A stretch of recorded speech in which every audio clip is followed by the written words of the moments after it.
What's up, YouTube? So, I want to come through and briefly talk about some or a few of the factors that influence dating preferences. Now, dating preferences can be influenced by a wide variety of factors. So wide that I can't capture them all in this video. But I'm just going to talk about the factors that, came to my mind when I thought of the topic dating factors that influences dating preferences. One factor is the family you grew up in, right, and also the experience in the family you grew up in. Like if you grew up in a majority black family and you had a positive experience, you will probably be more likely to date black people. If you grew up in a majority black family and you had a bad experience, you may not be as likely to date black people. And the same thing can be said for like if you grew up in a non-black family or if you grew up in a blended family, right? Depending on your experiences within those familial situations, your dating preferences can vary. Right. Next, the communities and neighborhoods you live in or that you grew up in plays a factor in your dating preferences as well. If you grew up in, perhaps a more multicultural neighborhood, you may be more open to dating outside of your race, especially if it was like a positive experience, right? Where really, everyone was, like, oh, we are the world, right? But if you grew up in a situation where it was negative, you may be like, no, not for me, right? Of course, these are just factors, not determinants, but factors, right? Um, Next, I would say the schools that you attended or that you attend. You are exposed to a lot more people at school, you know, and on a habitual basis. And depending on the demographics of your school, that can influence, and also the experience within the schools, that can influence your dating preferences. Because if you had, like, let's say if you were like the black person in school and you were like in a majority white environment at school, and let's say that you had a great experience where no one ever said anything disparaging or racially offensive to you. Like everyone, you were practically celebrated. Like, oh my God, you're so beautiful. I love your skin tone. I love your hair. Like, people just thinking you're just the best thing ever in a majority white environment. It may perhaps influence you to be like, well, since, I had such a great experience, maybe I could give swirling a shot, Uh, on the other hand, if you were in a majority white environment as a black person and you had negative experiences where it's like, oh, your skin tone it has a weird color. Oh, your hair texture looks weird. What's up with your hair? Um, you know, how come, your nose is so wide, lips are so big, blah, blah, blah, right? If you had negative experiences, well, those may push you away, right? Where people are disparaging you based on your phenotype, saying racially offensive things to you, that may push you away. All right.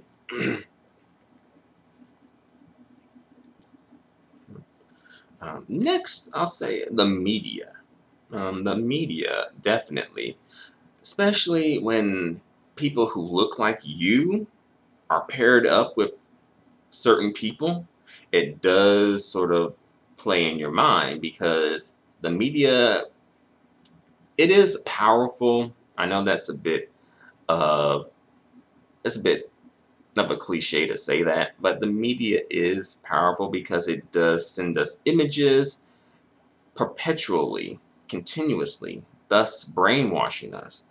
That's why I think sometimes some people kind of hold on to their preferences so strongly because they kind of feel like they need to fulfill what they see played out in the media, right? Like when it comes to black women, sometimes it's like, you can only have a happy ending or a fairy tale ending if you are with a black man, right? Um, Also, when it comes to black men, especially darker skinned black men, oftentimes you do see them paired up with lighter skinned women, you know, and that's if they're black women at all. That plays a factor too, um, especially when you see that the guy is successful, right? And, you know, it's in the media as far as like our entertainment, but it's also in the media as far as like celebrities and how they go about their day-to-day lives, like how their day-to-day lives play out, right? How their dating plays out too. So, it does send a message, and as well, um, I don't think any of us are exempt from media brainwashing. I think some of us are more vulnerable than others, though. And I think that the media does target um, some groups more than other groups. Next factor, racism. I think this is an influence on dating preferences as well. Uh, Sometimes people's dating preferences align with the system of white supremacy, right? Whereas, like, white supremacy says that white is right and they will adhere to that. And then some people will kind of like, adhere to some parts of it. I feel like this varies depending on the group, um, and also the individual, of course, right? Um, when it comes to the groups, as far as like black people are concerned, I feel like probably black men are probably a bit more susceptible to have their dating preferences more aligned in white supremacy than black women are. Not to say that black women are completely exempt, right? Um, and that black women don't deal with any dating any factors in influencing their dating preferences. Because I think when it comes to black women, especially, like, they do receive pressure, but it's more so pressure to date in the community. It's very much that's the pressure, or that is promoted. I see a lot. I don't like it's when it comes to black men. I'm not sure if that's strongly promoted as much. Maybe I'm reaching, but it's just something that I picked up on. And then racism. Sometimes people use their dating preferences to push back against racism, right? Whereas, like, white is not right for me, right? They want perhaps just people who are more reflective of themselves, people who are a part of their racial and ethnic group, etc. Right? And they use their dating preferences to challenge um, the system of white supremacy. Another factor, I'll say, especially for black people, is colorism.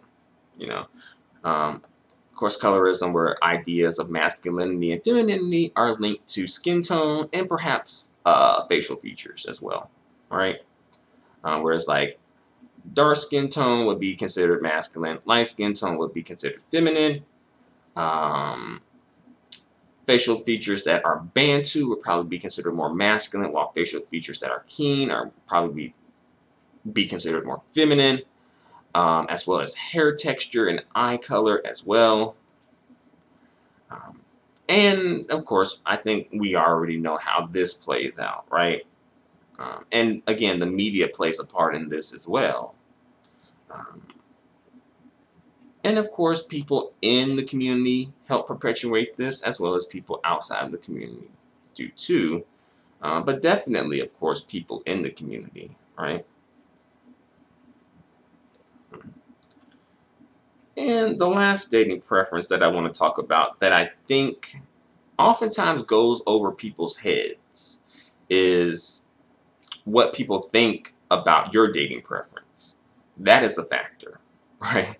What people think about your dating preference plays a factor in your dating preference. Again, not all people, but some people, right? Where it's like, if you're dating somebody, um, heck, even if you're like, say, like a really fit person, right? A really athletic, fit person, and perhaps you like people who are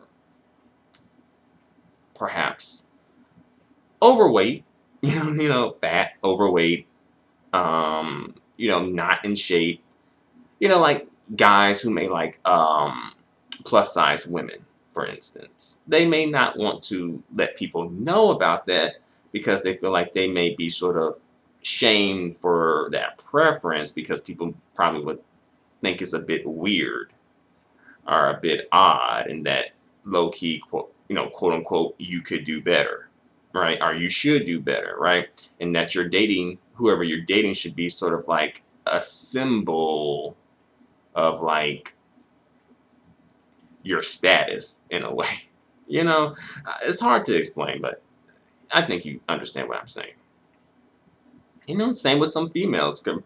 Some females could probably be in the same situation where they probably do, like guys who are like bigger, as far as like weight, yeah, right? Um, but they may keep it to themselves because they may feel like they may be clowned for it. Um, and of course, this can go for a variety of different situations, right? Like there's some white people who may like black people, but they don't want people to know that they like black people, right? Just like there's some black people who like white people, but they may not want you to know that they like white people because they know that that is not in line with what the expectations that people have of them, right? So, you know, and also just the way that people look together, right? Because sometimes I think the vanity aspect of relationships plays a part in it, where it's like, oh, we look good together, or oh, that wouldn't be a good look for you guys. I think that's a factor too, where it's like how people perceive how you look with your partner is a factor.